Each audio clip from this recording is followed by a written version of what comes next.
नमस्कार मित्रों।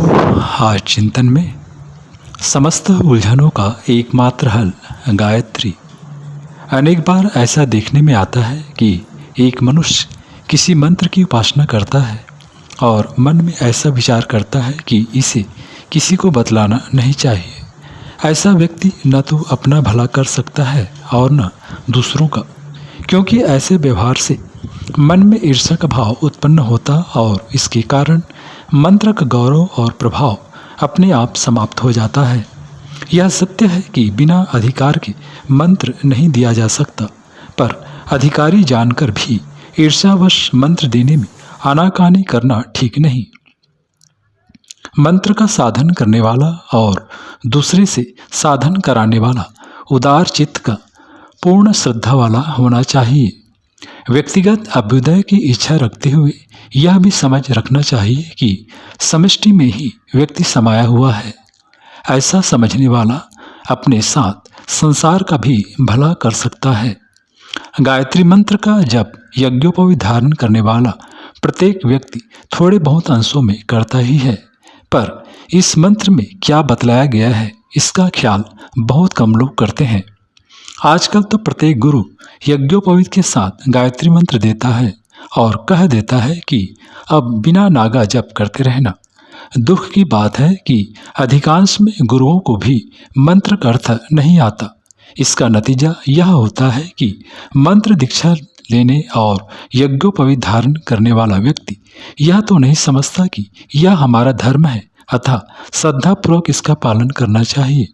इसके विपरीत वह यह सोचता है कि यह हमारी परंपरा है, इसलिए यज्ञोपवीत और दीक्षा में सैकड़ों रुपया खर्च कर देने पर भी वे थोड़े समय बाद उन्हें भुला देते हैं। इस प्रकार का जप नहीं कहलाता। यह तो संस्कृत की एक पंक्ति को पढ़ लेना मात्र है। आज के अर्थ युग में मनुष्य केवल द्रव्य के लिए जप करने या कराने की अभिलाषा करता है। वह सोचता है कि मैं ऐसा कौन सा जप करूं कि जिससे लक्ष्मी मुझे मनमाना धन दे दे, पर यह नहीं सोच सकता है कि समस्त जपों के मूल में गायत्री जप ही मौजूद रहा है। कोई भी अनुष्ठान करना हो या प्रायश्चित में यह गायत्री माता का जप ही किया जाता है। इसी से प्रकट होता है कि गायत्री का जप गौरव सर्वाधिक है। आश्चर्य है कि इस तथ्य को जानने पर भी द्रव्य के लिए इधर उधर मारे मारे फिरते हैं। यदि किसी ने वेदाभ्यास न किया हो, शास्त्र और पुराण न बाँचे हों, तो भी यदि गायत्री जप में तुम्हारी सच्ची श्रद्धा होगी तो वह गायत्री का जप सब वस्तुओं को प्राप्त करा देगा। महर्षि व्यास जी ने कहा है, जिस प्रकार पुष्पों का सार शहद, दूध का घी और सब रसों का सार दूध है, वैसे ही सब वेदों का सार गायत्री है। कहा जाता है कि श्री कृष्ण के लिए अर्जुन में ऐसी तल्लीनता का भाव था कि जब अर्जुन सो जाता तो उसके सांस में भी श्री कृष्ण का शब्द सुनाई पड़ता था। इसी प्रकार गायत्री का जप भी ऐसा होना चाहिए कि रोम रोम और श्वास श्वास में उसी की रट लगी रहे। जिस प्रकार औषधि शारीरिक व्याधि को दूर करती है, वैसे ही इस प्रकार किया हुआ गायत्री जप समस्त मानसिक और शारीरिक व्याधियों को दूर करने वाला होता है। पर जब तक ऐसा न होने लगे तब तक हमें धैर्यपूर्वक उसमें लगा रहना चाहिए। जप करने वाला व्यक्ति धैर्यवान न हो तो उसका चित्त एकाग्र नहीं हो सकता, और जब तक एकाग्रता न हो तब तक जप जैसा होना चाहिए वैसा नहीं हो पाता। संकटों के दुर्ग में फंसे हुए जगत के तरने का उपाय गायत्री मंत्र ही है। जब तक इसका अनुभव नहीं किया जाता तब तक इसके अस्तित्व का पता भी नहीं चलता। पर यदि हम गायत्री के किसी सच्चे भक्त का उपदेश ग्रहण कर लें तो हम भी इस मार्ग पर अग्रसर हो सकते हैं। गायत्री मंत्र यह एक व्यक्ति का नहीं, पर समष्टि समाज के कल्याण का साधन करने वाला मंत्र है। इसलिए सामुदायिक हित का ध्यान रखकर इस मंत्र का जप करने से जितना लाभ हो सकता है उतना लाभ व्यक्तिगत हित की भावना रखने से नहीं हो सकता। इस जप का महत्व समझ लेने के बाद यदि हम अन्य मनुष्यों को इसके करने की प्रेरणा करें तो उनके जप का फल कुछ पल भी हमको प्राप्त होता है। अगर बहुत से लोग इस तरफ ध्यान दें और इस प्रकार एक दूसरे को जप करने की प्रेरणा देते चले जाएं, तो एक दिन समस्त संसार में धर्म का अभ्युदय हो सकता है। आज मनुष्यों के व्यक्तिगत तथा सामूहिक जीवन में अनेक प्रकार की समस्याएं उपस्थित हैं। अनेक गुत्थियां उलझी हुई हैं। हर एक उलझन ऐसी विषम है कि उसकी परेशानी से सब कोई चिंताग्रस्त एवं दुखी हो रहा है।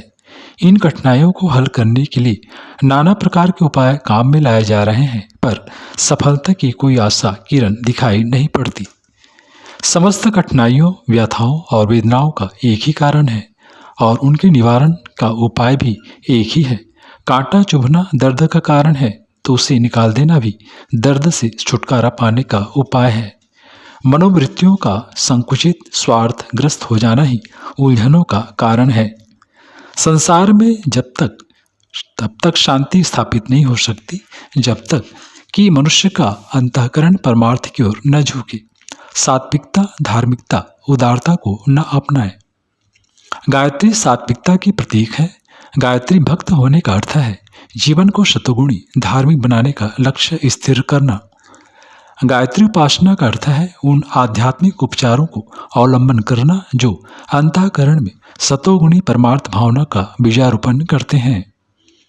गायत्री का आश्रय लेने का तात्पर्य बुद्धि को उस सात्विकता की गोद में डाल देना है जो मनुष्य के समस्त विचारों, गुणों, स्वभावों और आचरणों को दिव्य तत्वों से परिपूर्ण कर देती है। इस प्रकार इस प्रक्रिया को अंतःस्थल में गहराई तक प्रतिष्ठित करने से मनुष्य उस स्थिति में पहुंच जाता है जिससे कि उसके सामने कोई उलझन शेष नहीं रहती। आइए अब जीवन की प्रमुख समस्याओं पर विचार करें और देखें कि गायत्री रूपी सद्बुद्धि को अपना लेने पर वे किस प्रकार सुलझ सकती है। पहला, विश्व युद्ध की घटाएं आकाश घूमर रही हैं। कह नहीं सकती कि किस क्षण विस्फोट हो जाए और परमाणु बम दुनिया को तहस नहस कर दे। इन युद्धों का कारण साम्राज्यवादी लालसाएं ही हैं। एक देश दूसरे देश पर अपना प्रभुत्व जमाने, उसका शोषण करने की मनोवृत्ति को छोड़ दे और न्याय पर दृढ़ रहे तो इन युद्धों का कोई कारण नहीं रह जाता। यदि आज विश्व राजनीति में प्रतिदिन गायत्री न्याय का समावेश हो जाए तो युद्ध की तैयारी पर जो शक्ति लगी हुई है वह रचनात्मक कार्य में लग जीवन की सुविधाओं को बढ़ाए और अंतर्राष्ट्रीय सहयोग के आधार पर विश्व बंधुत्व के प्रेम का भाव समुचित विकास हो सकता है। महायुद्ध की आशंका से आज समस्त संसार संत्रस्त है। इस त्रास को कूटनीतिक माथापच्ची से नहीं, गायत्री की निर्मल भावनाओं द्वारा सुलझाया जा सकता है। दूसरा, विश्व युद्ध के बाद दूसरी समस्या खाद्य पदार्थों की कमी की है। कुछ देशों को छोड़कर प्रायः सर्वत्र अन्न की कमी पड़ रही है।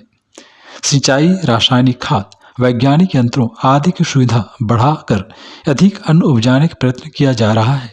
इससे कुछ तात्कालिक सुधार भले ही हो जाए पर स्थायी सुधार न होगा, क्योंकि जनसंख्या जिस तेजी से बढ़ रही है उसकी पूर्ति करने लायक शक्ति पृथ्वी में नहीं है।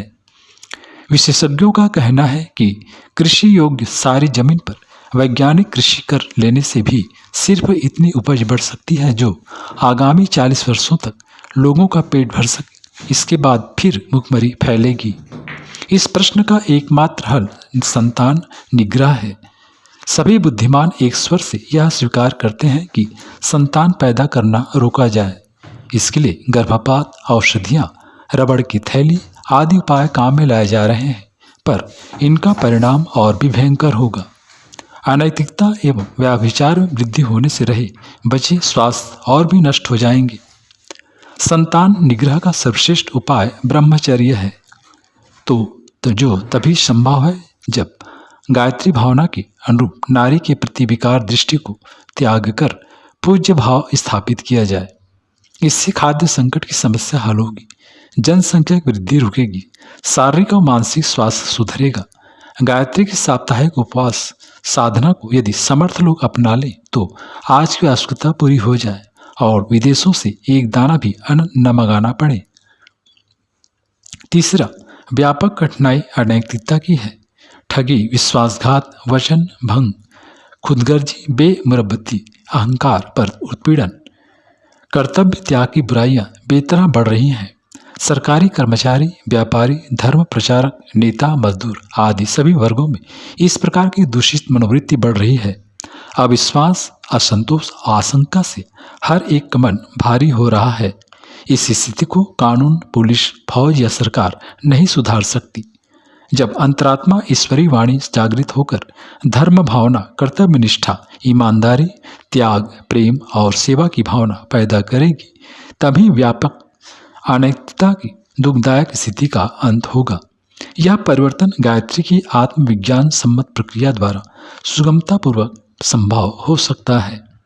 पाप, अनाचार, कुकर्म और दुर्बुद्धि के कारण ही मनुष्य नाना प्रकार के दुख भोगता है। जब जड़ कट जाती है, पापवृत्ति में परिवर्तन हो जाता है, तो नाना प्रकार के दैविक, दैहिक, भौतिक दुखों से मानव जाति को सहज ही छुटकारा मिल जाता है। कलह, संघर्ष, द्वेष के बीज स्वार्थपरता में है। जहाँ पारमार्थिक दृष्टिकोण होगा, वहाँ प्रेम की गंगा, शांतिदायक निर्मल धारा प्रवाहित होगी। चौथा, भ्रांति, अविद्या, अंध परंपरा, अदूरदर्शिता, लोलुपता, संकुचित दृष्टि को कुबुद्धि कहते हैं। सुशिक्षित और चतुर समझे जाने वाले लोग भी इस कुबुद्धि में ग्रसित रहते हैं। फलस्वरूप उन्हें अकारण अनेक प्रकार से त्रास प्राप्त होते हैं। आज के युग में संतान न होना एक ईश्वरीय वरदान है, पर लोग इसमें भी दुख मानते हैं। कुरीतियों का अंधानुकरण करने के लिए धन न मिलने पर दुख होता है। परिजनों की मृत्यु पर ऐसा शोक करते हैं मानो कोई अनहोनी घटना घटी हो। धन की कामना में ही व्यस्त रहना, जीवन के अन्य अंगों का विकास न करना, विलासिता, फिजूलखर्ची, व्यसन, फैशन परस्ती आदि में डूबे रहना लोग अपनी बुद्धिमानी समझते हैं। गायत्री रूपी सद्बुद्धि जिस मस्तिष्क में प्रवेश करती है, वह अंधानुकरण करना छोड़कर हर प्रश्न पर मौलिक विचार करता है, पर उन चिंता, शोक, दुख आदि के छुटकारा पा लेता है जो कुबुद्धि की भ्रांत धारणाओं के कारण मिलते हैं। संसार में आधे से अधिक दुख कुबुद्धि के कारण है। उन्हें गायत्री की सद्बुद्धि जब हटा देती है तो मनुष्य सरलता, शांति, संतोष और प्रसन्नता से परिपूर्ण रहने लगता है। पांचवा, बीमारी और कमजोरी आज घर घर में घुसी हुई है। इसका कारण आहार विहार का असंयम है।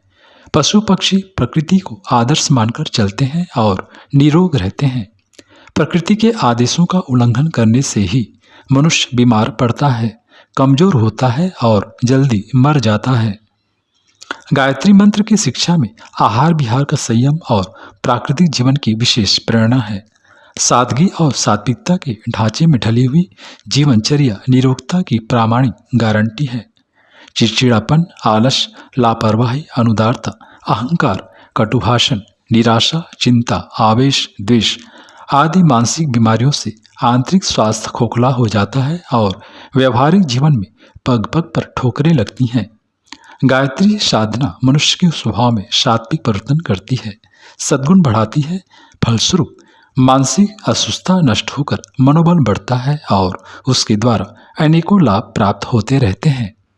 छठवां, आंतरिक निर्बलता एक ऐसी व्यक्तिगत कमी है जिसके कारण मनुष्य इच्छा करते हुए अपनी त्रुटियों के कारण कुछ नहीं कर पाता।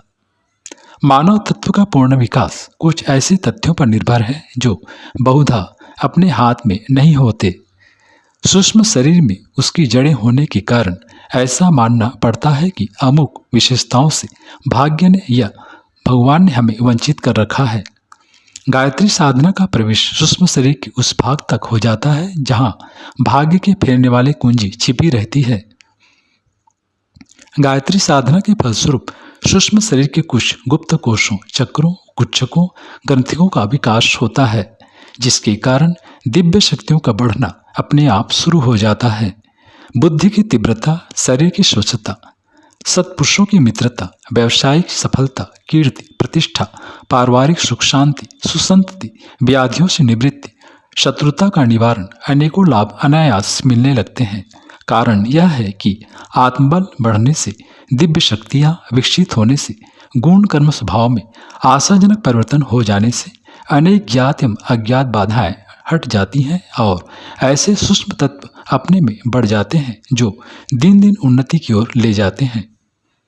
आज राज शासन पर जनता की कठिनाइयों का जितना उत्तरदायित्व है, उससे कहीं अधिक जनता की मनोवृत्तियों पर है। जनता प्रतिमा है, राज्य उसकी छाया है। जनता की प्रबल इच्छा के प्रतिकूल कोई राज्य जम नहीं सकता। इसलिए हमें जड़ को सींचना चाहिए। जनसाधारण का चरित्र ऊंचा उठाकर, उनकी मनोदशा में श्रेष्ठ तत्वों को बढ़ाकर संपूर्ण अंतर्राष्ट्रीय, अंतर्देशीय, देशीय, सामाजिक, आर्थिक, शारीरिक या मानसिक समस्याओं को सुलझाया जा सकता है। केवल कानून या सरकार में हेरफेर कर देने से स्थिति में कोई विशेष परिवर्तन नहीं हो सकता।